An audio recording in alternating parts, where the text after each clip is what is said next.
Brothers and sisters, today we delve into the seemingly mundane but spiritually rich passage of Ezra 2, a testament to God's faithfulness and the power of communal restoration. This chapter, a list of names and numbers, unfolds as a divine blueprint, teaching us the intricate dance of faith, obedience, and divine grace in the rebuilding of our spiritual Jerusalem. In Ezra 2, every name represents a soul's commitment to return and rebuild, not just walls, but a community of faith. This is our first lesson: balance. Just as the Israelites balanced their individual faith with their communal responsibilities and divine providence, we too are called to find equilibrium in our spiritual journey. Scriptural insight. For we are co-workers in God's service. You are God's field, God's building. 1 Corinthians 3:9. In the absence of balance, we find spiritual disarray.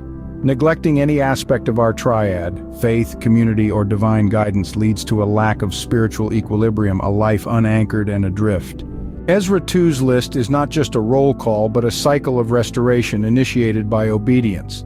Obedience to God's call leads to moral and spiritual restoration, completing a cycle that rejuvenates the individual and the community. Divine principle. If you are willing and obedient, you will eat the good things of the land. Isaiah 1:19.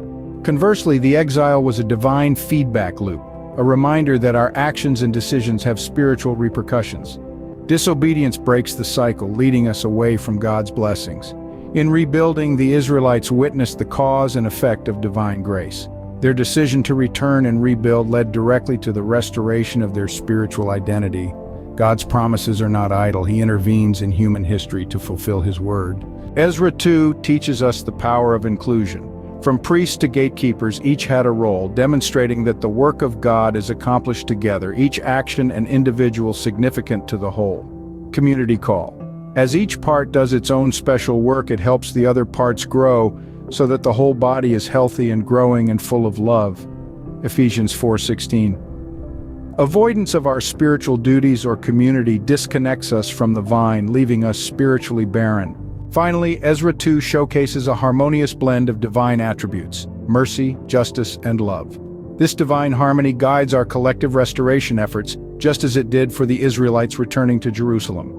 Harmonic insight. Mercy, peace, and love be yours in abundance. Jude 1:2.